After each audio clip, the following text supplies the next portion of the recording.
It's been a while since I posted anything on the channel, but I was inspired, especially that I've been getting a few reactions from my last few videos. And first of all, I'd like to thank everyone who's subscribed to the channel. We have a whopping 92 subscribers as of this recording. I'm hoping to grow the channel more. In all honesty, I'm inspired simply because of the reactions. Therefore, I'd like to personally acknowledge some of the comments that have been posted. I know it's not much, or there's not too many comments on the channel. I'd like to acknowledge the more interesting comments, and it's through your comments and through your interactions that I actually learn, and that's where I get inspiration for new material, and it's a nice way to find out what the audience is looking for.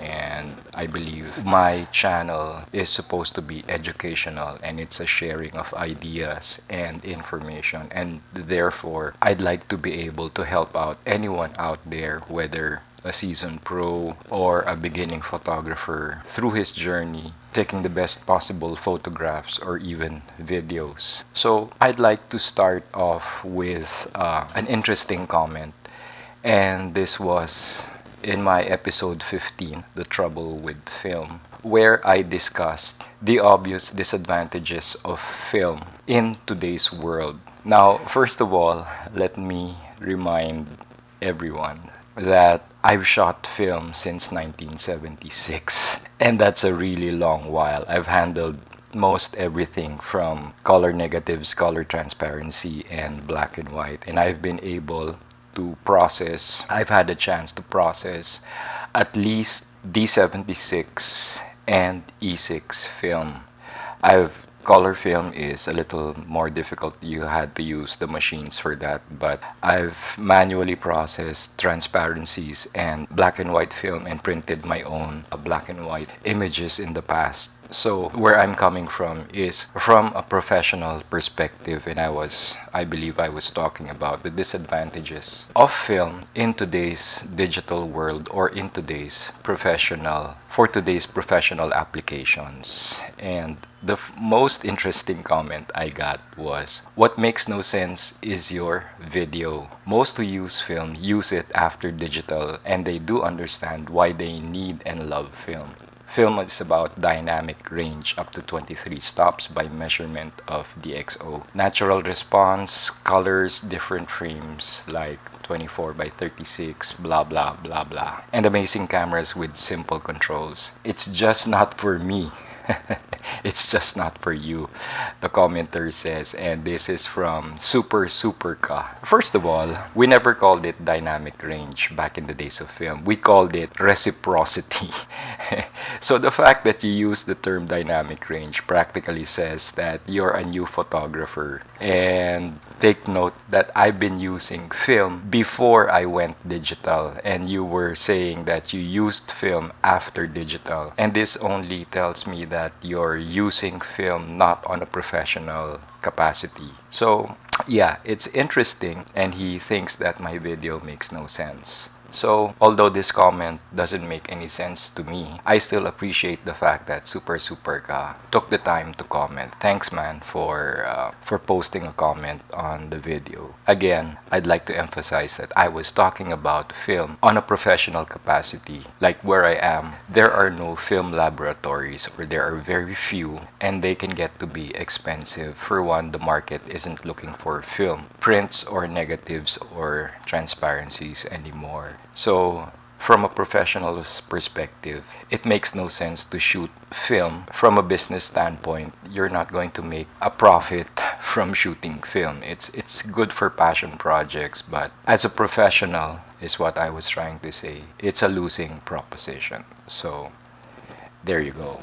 But then again, on the same video, Seeing Monochrome commented, "Did you say you haven't used film in 20 years? Maybe you should try using film again." I too started in the film days. I worked as a full-time photographer for more than 25 years, completing thousands of assignments using film and then digital cameras. I now do fine art photography and I choose to use film for artistic expression. It may not make sense to you, but for a lot of artists, film is still a viable choice. I work only in black and white and I develop my film. It's not that expensive. I like the craft, the process, the look. And yes, the scanned film looks like film when printed. There's nothing wrong using whatever you like. Whether it's film or digital, it's all photography. Now the rain is starting to come in. And this is an interesting comment. Seeing monochrome, maybe in my generation, maybe. And first of all, seeing monochrome, you're shooting film on an artistic capacity, most likely for passion projects and stuff like that. Again, I'll go back to my previous statement that here where I am, there are practically no more film labs, and getting the chemicals for black and white and setting up your own darkroom might not be that viable. So my point really is from the perspective of practicality. Good for you that you're getting to shoot film, but unfortunately for guys like me, where I am, film is no longer a thing. And although I personally know of a few photographers who still shoot black and white, for me personally, it's something that I had to let go of years ago because it's not going to make me any profit, it's not going to make me any money. And unfortunately, the market here where I am isn't that educated in terms of the finer arts. So there you go. Okay, and now let me acknowledge not Anna Navarro, and I believe this was a comment on her request for a tutorial on how to transfer images from her Digicam to the computer. And she says, "Thank you, this was of great help. I couldn't install Faststone as it doesn't work for iOS. However, I was able to find a different app that does the same. The tutorial was great. Thank you so much." And thank you, Anna, for requesting that content. Again, I do love getting requests. I love it when people ask questions that I might be able to help out. And that's what the channel is for. Going forward, episode 12, and this was my kit lens episode. Wolf FGW says, "Congratulations for the content." TW Coleman 1 said, "Well said, I shot many wedding and portraits on a D70 and kit lens. I'm enjoying your content." TW Coleman 1, thank you, man, for the comment. Thank you for interacting. Let's move on now to episode 20. And this is from Brian said, "It's so it must be true." That's quite a long handle. But anyway, he says, "I bought a small compact Canon PowerShot A3300 IS camera to carry around all the time so I don't miss a picture when I don't have my DSLR camera with me. Now, I would have been a fool to think it was going to produce images as good as a DSLR camera. But its compactness, so I could carry it in my pocket all day, was the trade-off in loss of image quality. However, the images from the Canon PowerShot A3300 camera are very poor indeed. I am very disappointed by this camera. The images this camera produces are just nasty. Can you recommend a compact camera that produces good images? I have high standards and I take pride in my photography." I believe I commented on this on the channel, but at any rate, the only compact camera that I've ever used, or I've actually used two compact cameras that are professional grade, and these are the Lumix LX3 and LX5. Unfortunately, I broke the LX3 and my LX5 is long gone. So those two particular cameras are, from my personal experience, the best ever for a compact that I've ever used. And in fact, I even used it for some critical work. I even used it to film a few B-rolls for commissioned work for the Navy. So in one of the videos of the Philippine Navy, there's actually a few clips there that were taken with an LX5. So that's how good these cameras were. But I honestly don't know where you can still get them. So good luck. If you find one, let me know. Let's move on to episode 23. And this was my Nikon D40 episode.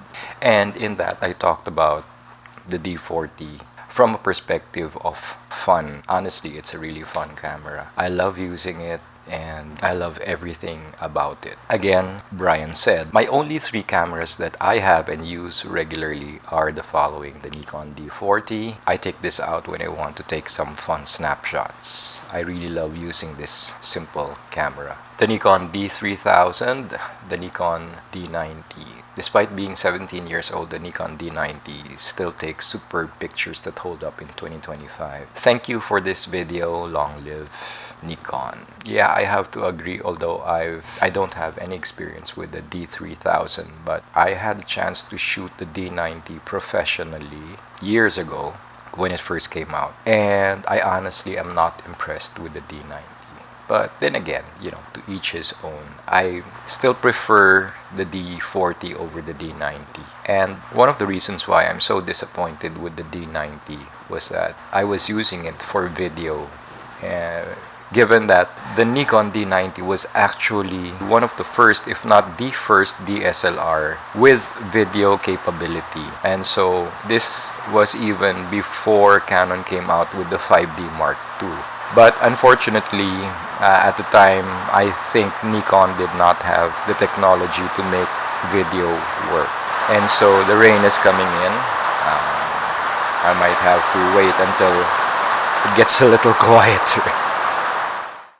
Let's check out the comment from Checkman8488, and he says, funny, I started planning to dispose of my D40 and ended up buying 2 new lenses for my D40. I have actually moved on to the Canon R system, but I can't seem to dispose my D40 primarily because I can sync multiple Godox manual flashes up to 1 to 4,000 seconds. So after a lot of thinking, I decided to buy 2 new Nikon lenses, brand new. I just bought a Nikon 50mm 1.8G and a Nikon 16 to 85 AFS DXVR lens. And yeah, just like you, Checkman, this video is being shot on the R100, and I have Canon T2i for backup. So although I'm practically in the Canon system, I do love my D40, and there's just something about it. It's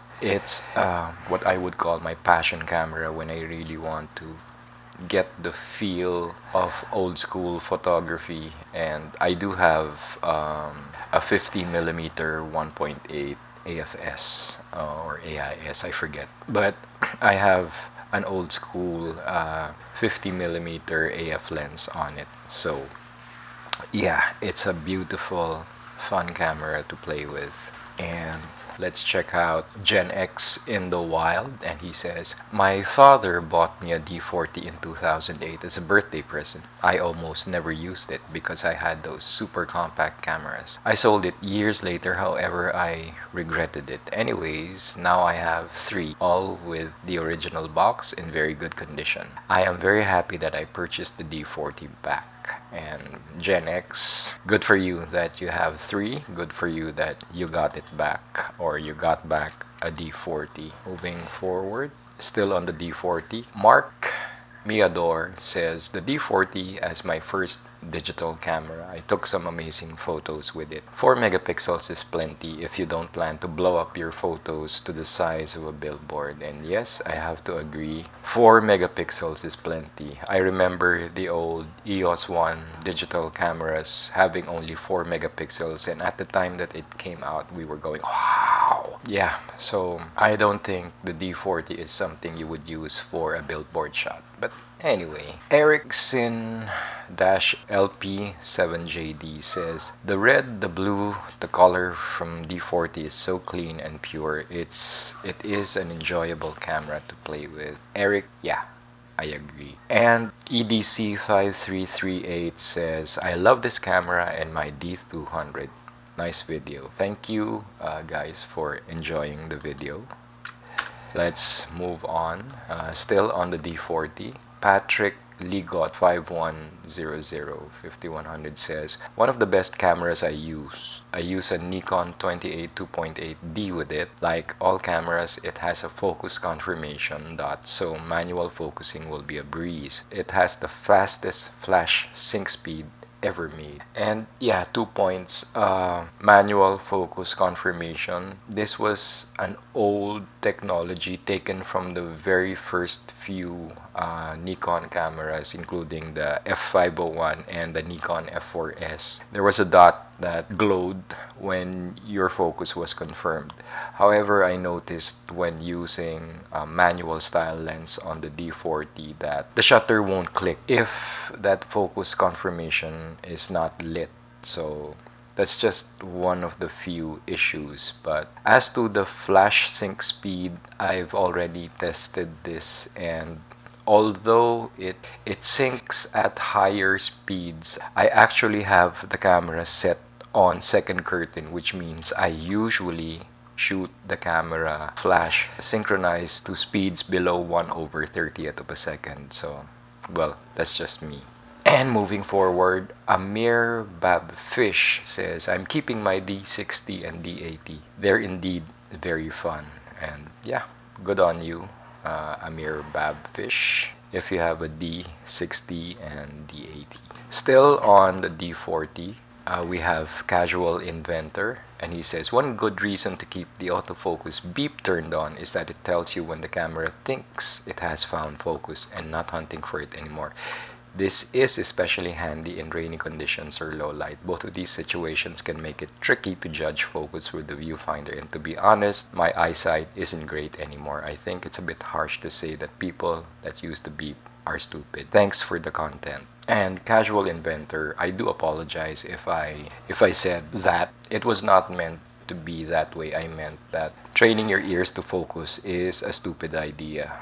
But then again, my apologies to you, sir, for my eyesight isn't that great either. But my point being, there has to be a way to train the eye and not the ear to focus. And good on you. Thank you for liking the content. Gen X in the Wild comes back to say, don't hate me, but auto mode and the other modes like sport or landscape are really good and fun. And yes, it's just that I've been shooting for a great long while, and I learned on manual exposure cameras. So even when I transitioned to digital, I was still shooting it like I was shooting an FM2 or an old rangefinder. So I've never really explored auto modes. The thing about it is I hate it when the camera or a machine is smarter than I am. It's just like when I'm using a word processor and the damn thing makes all those suggestions. I don't like it.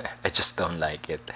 But if you enjoy auto mode, Gen X, good for you. Still continuing with the Nikon D40. Mr. Nobody, etc. says, hi and happy holidays. Great video on the Nikon D40. I have one and the D70 as well. A thing I thought I would share with you, I never knew it could do. I have some NAI lenses, and on my Nikon N90S film camera, it has documented in the manual it can electronically range find the focus with such lenses. Although the D40 and D70 do not show direction arrows to achieve focus, with no electrical coupling to the body, when you hit focus you get the green dot, and I have no idea how it knows. This opens up a whole new world of possibilities. So my Nikkor, Tokina, and Tamron SP blah blah lenses deliver stunning results on these older sensors. Thanks again, and if you have such glass, give it a try.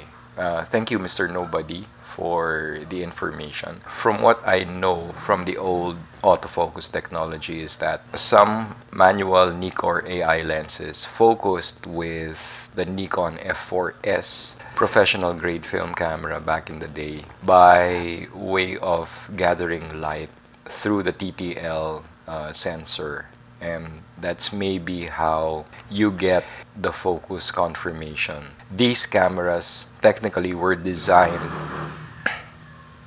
maybe this technology was carried over all the way up to the D40. So yeah, thank you, Mr. Nobody, for sharing that information.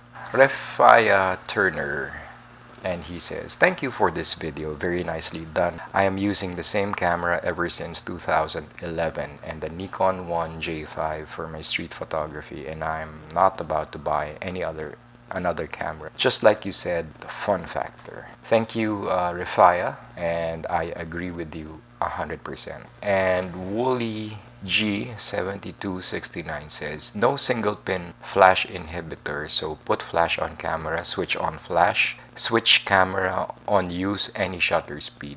Fun. Like I said, the D40 practically syncs at very high speeds, which is great for taking flash photography outdoors in bright sunlight. So good for you guys, and thank you for the comments. All right, let's move forward to episode 25, my pro tips episode. And let's end this episode with the Binary Wolf commenting on my episode 25, the pro tips episode. And he says, for a professional shot, do not use auto but choose the largest aperture possible, which requires a faster shutter speed. As a result, the depth of field is short and the subject will stand out against a blurred background or 3D effect. Otherwise, almost everything will be in focus and look like amateur photography. Well, I'm not necessarily a big fan of wide apertures, but it is fun to see when you're doing portraits and macro photography, and that's just about the two subject matters where I use wide or a shallow depth of field. But then again, just because your shot has a shallow depth of field does not necessarily mean that it's a professional shot. At any rate, thank you, Binary Wolf, for commenting, and well, that's your jam, so good on you. Well, that's about it for my comments episode so far. I think this channel is getting a little bit of traction, and I hope you guys, if you're finding value in the information that I'm sharing on this channel, please like, subscribe, and share my videos with anyone who needs a few tips on photography. I appreciate it much, and more importantly, I really do enjoy comments like this because I used to be a school teacher and I enjoy interacting with people. I enjoy answering questions if I have the capacity to do so. It's just good. It just feels good to share stuff, especially something which I am very passionate about, which is my photography and filmmaking. So if you have questions, go ahead, post a comment, and whenever I have the time, I'll get back to you as soon as I can. And if you guys noticed, I comment on the videos as soon as I see a comment posted. I reply to whatever's posted on the video. So again, thank you guys for watching. Thank you guys for subscribing to the channel. I do hope that we get more subscribers in the future. At any rate, that's a wrap. This has been Direct Abs, otherwise known as the Shutter Maniac. Make serendipity happen.